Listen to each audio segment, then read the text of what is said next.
welcome back to my channel, or welcome if you're new. My name is Megan. I do sewing, embroidery, and other crafty things. And today's video is a follow-up to my last video where I set up my beautiful Enjoy Color DTF printer and we did our first project. So thank you guys so much for the support. All the support from that video. It was a very highly watched video and I got a bunch of subscribers from it, so I greatly appreciate the support from my channel. As I mentioned before, I really wanted to make a video on how to use the DTF printer just because I haven't seen any videos on how to set up the printer and how to download the software and all that stuff. So I thought I would, make an educational video for you guys so you can, hopefully help you out when setting up your printer, connecting it to your computer, and then of course printing.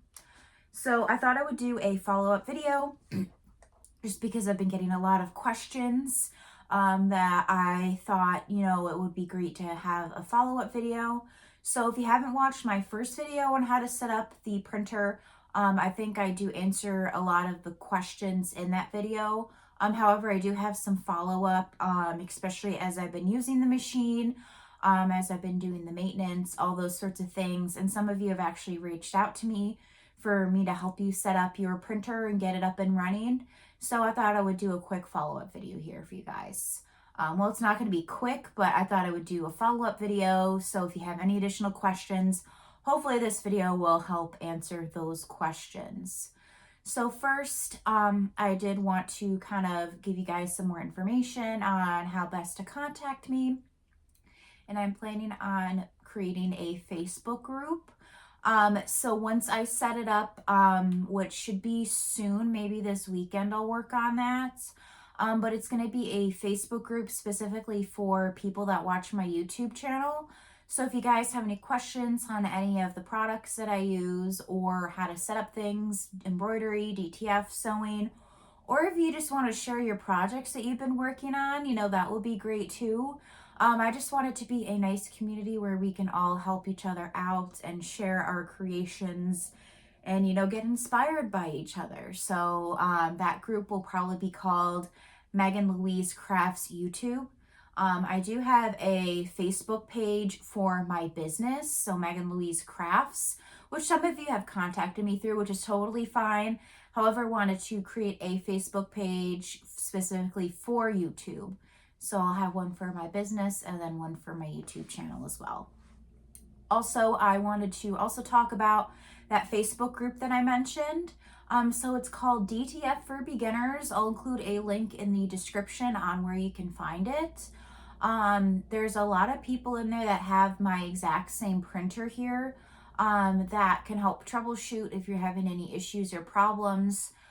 So if I'm not able to help you out, they're a great resource. I think there's over like 70,000 people in the group, which is really cool. That's why what I love about Facebook groups is that you can find your people anywhere. And they're usually pretty quick about responding. So you can even search in that group, before you ask a question, see if anybody else has asked that sort of question before. And then if they haven't asked that before, you can simply, ask that question. You can post pictures and videos if you're having any issues with your DTF printer as well. And then I'm sure somebody can help you out. Because as I mentioned in my last video, I am brand spanking new to DTF, still figuring it out. So I'm here kind of as a beginner, almost into intermediate, I would say, when it comes to DTF printing. So if you're having specific issues, usually the first person to contact is the company itself. So if you do email the company, they will respond. I emailed the company for my personal email, so it wasn't from my YouTube email, which I don't technically have one yet. And they got back to me within 24 hours. So it's not like you can say, oh, well, they got back to you quickly because you have a YouTube channel. My personal email is not even associated with my YouTube channel. So that's how, that just goes to show you how they really want to make sure that the customers are happy.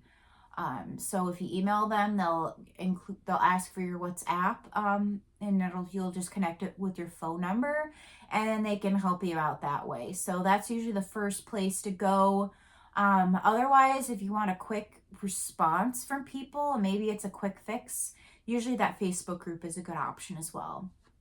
I've also gotten some messages, just mixed reviews on this machine. Some said that they had to replace certain things after a certain period of time. I'm definitely planning on doing like a 6-month review of my printer. So I've only really been using it for about a month. I think I've only had it for a month by this point. But I definitely want to do a 6-month review and then a 12-month review so you guys can see the longevity of my machine. Now, however, this also depends on how often and how well you take care of your machine. So I use my machine maybe like every other day at the most. And if at that point, maybe like 1 or 2 prints a day, when I use the machine. So it's not like I like use it all of the time. I haven't even had to replace any ink or anything like that yet. Which when I do, I'll definitely include on my YouTube channel where I bought my different supplies for it. But another great resource again is that Facebook group, because I think somebody asked in there before where people get their like DTF rolls or their ink and stuff like that. And a lot of people had a lot of great resources. I think there's like a website called Big Boy or something like that a lot of people were recommending. So it's BOI, I think, instead of BOY.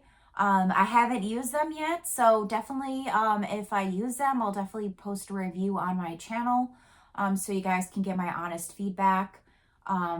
I'm not usually super critical about things as long as they work and I can figure out how to get it working. But sometimes when you get machines, you get a lemon. It just happens. I mean, some people have even gotten Racomas, and sometimes, it doesn't happen that often because they usually do a test.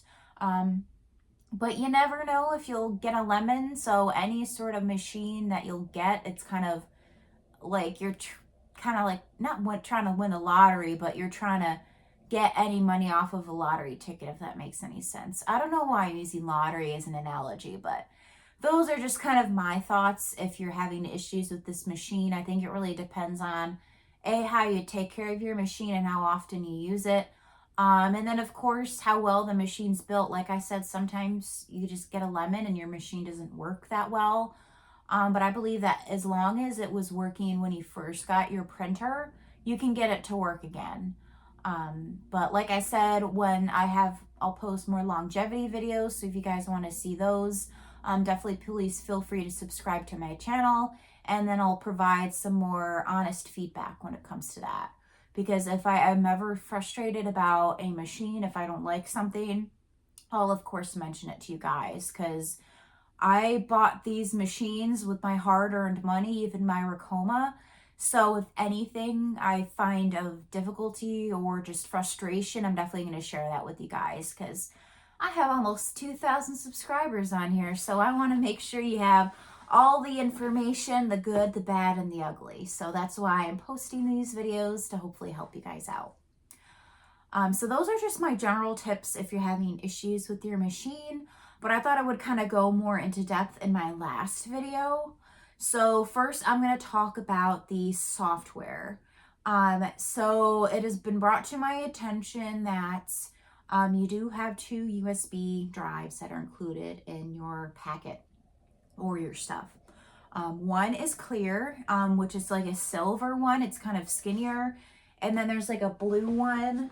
So like here's a silver one here. This is all the information you're going to need on it. So this is the one that has the software, any practice images, anything you need is really going to be on this one.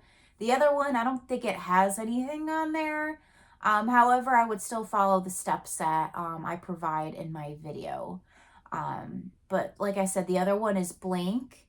And another big thing too about downloading the software is you will need a Windows computer. I did not really mention this in my last video, but you do need a Windows computer. As you can see here, I have a Mac. So I actually ended up buying like a cheap one from Best Buy. I think it was like $150. I got the IdeaPad one eye, so it's 14 inches. It's ultra slim design, HD camera with privacy shutter, rapid charge boost. I didn't need anything fancy because I'm only using this computer for my printer. So I didn't need all the high-tech gear and stuff like that. So, but if you have a Windows computer that you use other things for, then I definitely recommend that you get a decent or a Windows computer. So that's a big thing. I know I had a lot of questions on my last video about you guys not being able to download the software, you couldn't find it, having error messages. That's usually a big thing, is that you need a Windows computer. Another big issue that people had is not being able to, like I said, download the software. So I actually walked this through with one of my other subscribers. We did like a video call. So she showed me what her exclusions list looked like. So again, you're going to want to make sure that you turn off the virus and software protection or something like that. Turn that off. It'll be reactivated within 24 hours. So once you download the software and everything works great, then you shouldn't have any issues. So again, make sure you turn off the virus detection software. Then you'll go to your exclusions. Now, this is the most important part. You're going to want to make sure you select the drive itself, not any of the folders in it, the actual drive.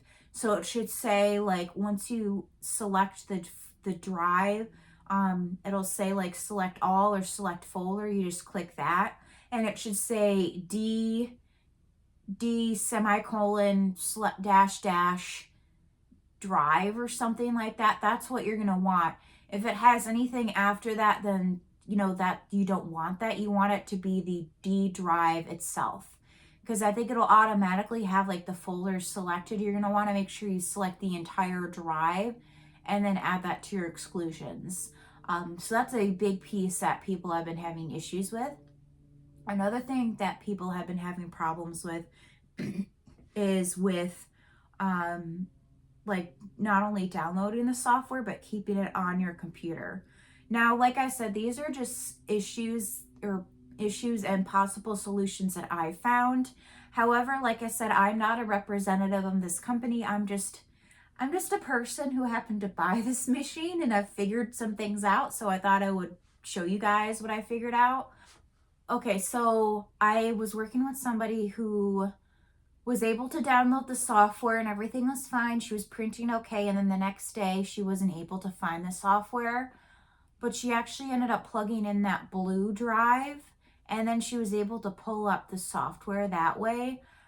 So for some computers, I guess you might need that blue drive. I don't know exactly what it does, but you know, if you were able to successfully download the software, then I think that drive does help it. Let me see, I'm just kind of going through the questions here. I'm also going to include a link in the description from the actual company itself on how to download the software. It's not as in-depth as mine is. I actually literally just watched the video when I filmed my video. So my video is pretty much the same exact thing that they did. And I know some computers look a bit differently, but I'll include a link in the description as where you can watch that video too. I think it's only like a minute long, so it's not a very long video.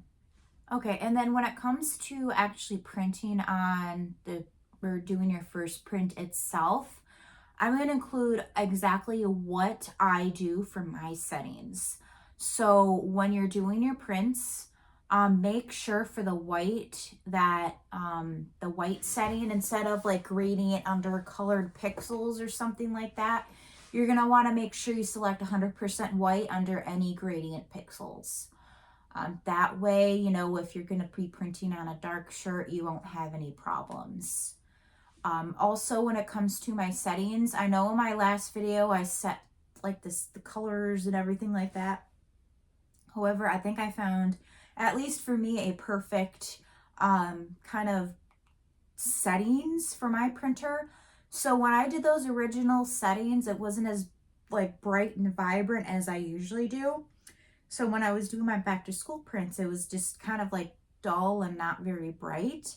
So these are my settings that I use. I use 45% color, 75% white, and then at the bottom, when you go to brightness, I do 150, and then contrast, I do 70. So those are the exact settings that I use for my prints, regardless of the print. And I think it looks perfect because when you pull up the design on your software, although it'll look nice and bright, when it prints, it's gonna look a lot darker than the actual like design that you pulled up itself.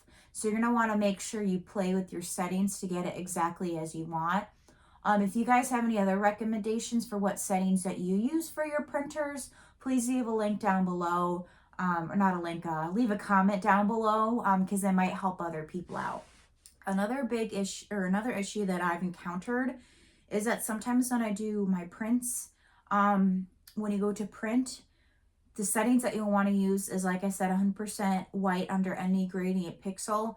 And then you'll want to select those two boxes. So I think it's print color and then color plus white. You want to make sure you select both of them and you could click print.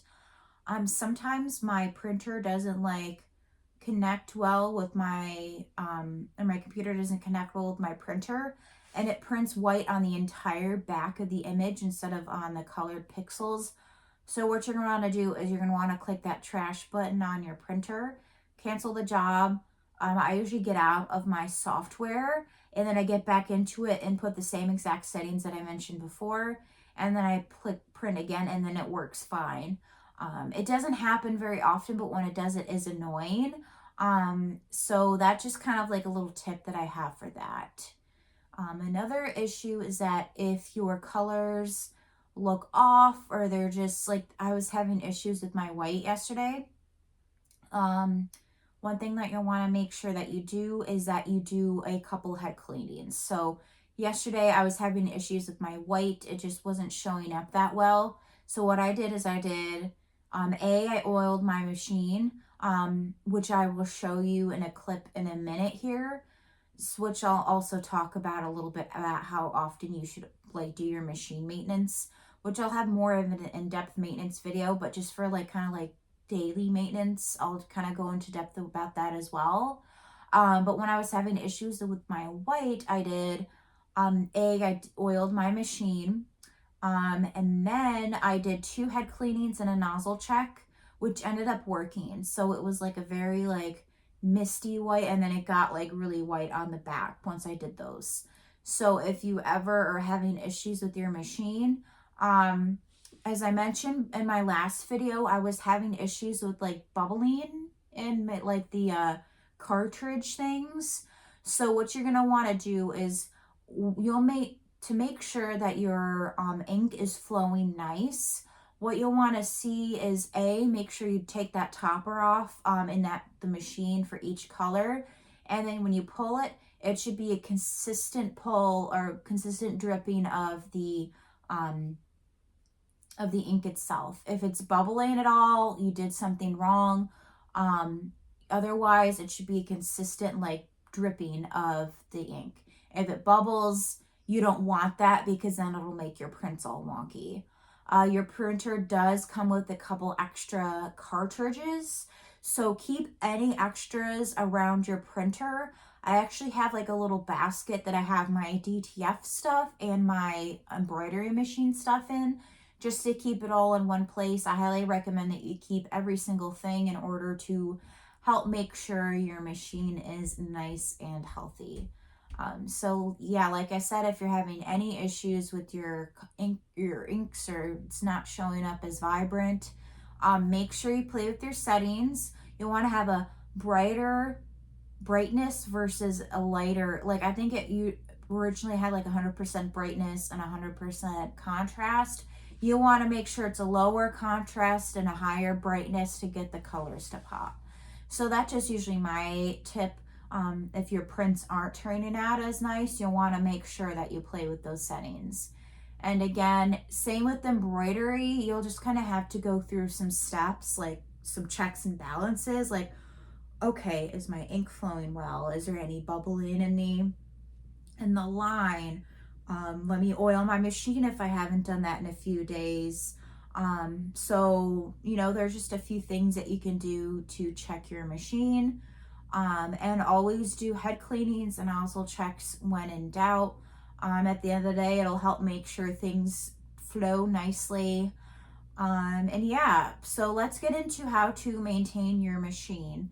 So I'll probably include a couple clips like over here on how to do your machine maintenance. So essentially what you'll want to do is you'll want to turn your machine on in the back, and then you'll do that, and then you'll click the power button in the front here, and then make sure you open up the top.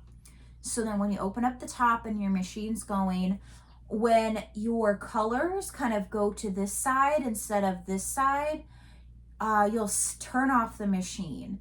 And then there's a certain part in your machine that you'll want to oil, which is basically, it's like, I don't know how to just, it's kind of like a vent, almost like right underneath where your colors typically lay. So what you'll want to do is you'll put a few drops of oil into that vent area. And what I like to do is I like to make sure that it's kind of filled up to the top, not to the point where it overflows, but you just want to keep it nice and lubricated. So you'll want to do that once every 3 days. I would say if you could use your machine a lot, you'll do it every 3 days. Otherwise, I maybe do it like once a week, especially since I don't use my machine all the time. And then another part of the maintenance is that you'll want to go in the back where you have that, that bottle with any leftover ink. What you'll want to do is take it out of the tube, and then you'll go to like a sink and then clean it out. I don't think there's any fancy way that you need to clean out your ink. I think that certain states have different rules. I don't know. I just pour it down. I usually fill it up with water and then pour it down my sink, and that's how you can clear that out that way. So like I said, they recommend that you do that once every 3 days. And there's other parts that you'll need to maintain your machine. I might do that in another video just because I've only had it for a month and it's been working okay. So I'll refer to the instructions, and I want to make sure that I am well educated enough before I actually record that video. So that one's to come, but this is kind of how you can do your daily maintenance. Now, another big question is what happens if you don't use your machine for a while? So I was naughty and I didn't use my machine for about 2.5 weeks, just because my back to school orders stopped and I didn't have much, daily use. I didn't need to use it daily as much anymore. However, I've gotten better with doing that. So I was nervous that the colors would, freeze up or whatever. However, I did my daily the maintenance. So I cleared out the ink in the back, and then I oiled the machine, and I did a few head cleanings, and everything worked out okay. So, although the company might have other recommendations, if you don't use it every week, I don't think it's a big deal. However, every machine is different. My machine just happened to be like, okay, it's, we'll keep it running. So I would say run your machine every other week at the most, or at the very least, just to kind of keep everything, flowing. Other people had questions about the printing process. So somebody said, why are my whites printing on the bottom and not the top? I've never had that issue. However, somebody recommended that you make sure your setting is on DTF and not UV DTF. So at least for my printer, it'll print the color first and then do the white. So if your printer is not doing that, then I recommend that you do that step that person mentioned. Another big question that I've gotten is about the printing process. For the different, how to pull up your image, what you need to do. So I learned this lesson the hard way. You do need to mirror your image. Otherwise, it's going to be totally flip-flopped. So just kind of think it with when you're doing HTV, you usually mirror your image because then it'll cut it out the proper way. So same with DTF, you want to mirror your image.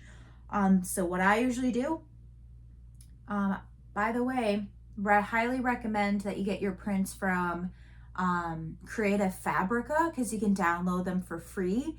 And I also have another Facebook group that I recommend where you can also get free like prints for DTF. And then in that group, you know, people give out recommendations for different sites to buy these prints from. So I highly recommend that you consider checking that Facebook group out as well. So I'll include a link to that down below too. So yes, you do mirror your image. So what I do is I have a Canva Pro account, which I don't think you need Canva Pro to do this, but I just happen to have it because YouTube, my business, editing stuff and photos and whatnot, it just makes it easier to use Canva. So what I do is that I have, you can set it to custom settings. So this can print up to 12 inches wide, by the way, too.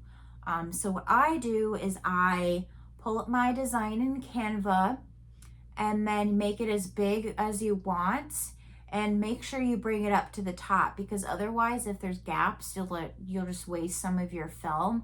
So push it up all the way to the top, and then there's an option for you to flip it. You flip it horizontal, and that's usually the easiest way that you can flip or mirror your designs essentially. And then you'll download it, and make sure you download it as a transparent file. Otherwise it'll like print white on the whole thing. So when you download it, click on the transparent background option and then download it. And then you'll get your USB, and then you'll just pull it up on, you know, you'll click and drag it to your USB, and everything should be good to go. And as I mentioned in my last video, when you plug in the USB to your actual computer that has a software on it, you'll just click and drag it, and it should be all good to go because you mirrored your image. Again, you can make it as big or as small as you want. Another big thing that I've noticed with my printer, at least, is that the center is not really center. So when I have it pulled up on my printer, I have to pull it like all the way to the right. Yeah, all the way to the right in order for it to be more centered. So for example, I was in the middle of printing this out. This was in my trash can, so don't mind this.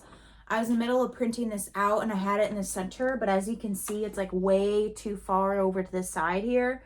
So it would have cut off the design. So what I did is I pulled it all the way over to the right, and then it was perfectly centered. So I actually made this 11 inches wide, and it actually ended up working out perfectly. So that's my biggest tip when it comes to centering your design, getting everything ready to go, is to, I would say probably 11 inches wide at the biggest. You can push it and go 12 inches wide, but you're gonna wanna make sure you have enough room on your printer. Yeah, let me see if there's any other tips and tricks. Okay, and then finally, when it comes to pressing your print, like I said in my last video, they recommend that you turn on your DTF oven to 320 degrees for 120 seconds. So that's the exact same. Your printer, or not your printer, your actual heat press, again, 320 degrees. I think it's at 325. I don't think it really matters. It's only 5 degrees difference. And then I actually press it for 20 seconds. So what I usually do is I put the shirt or whatever I'm going to be pressing my design onto. I usually do the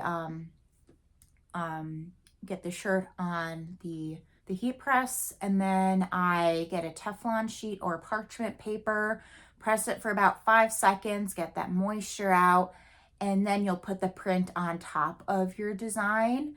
Not on your design, that you'll put your print on top of your shirt here. Without the Teflon sheet or parchment paper, you're just going to press it for 20 seconds. And then what I usually do is I pick it up and put it to the side, because you do not want to do hot peel or warm peel. At the end of the day, as you guys might have seen in my last video, it actually kind of pulled up some of the ink, so it wasn't like properly pressed. So what you'll want to do is that you'll want to make sure that you do a cool peel instead. So I usually just put it to the side, wait for it to cool off. Keep your printer, or not your printer, I got printer on the brain. You'll want to keep your heat press on, wait for your shirt to cool down. I usually wait like maybe about a minute, and then it's nice and cool. And then you'll just easily peel it off. It's like a sticker, just peel it off, nothing will come up. It should be perfectly pressed. But you like I said, for the powder itself, I know you can buy black powder.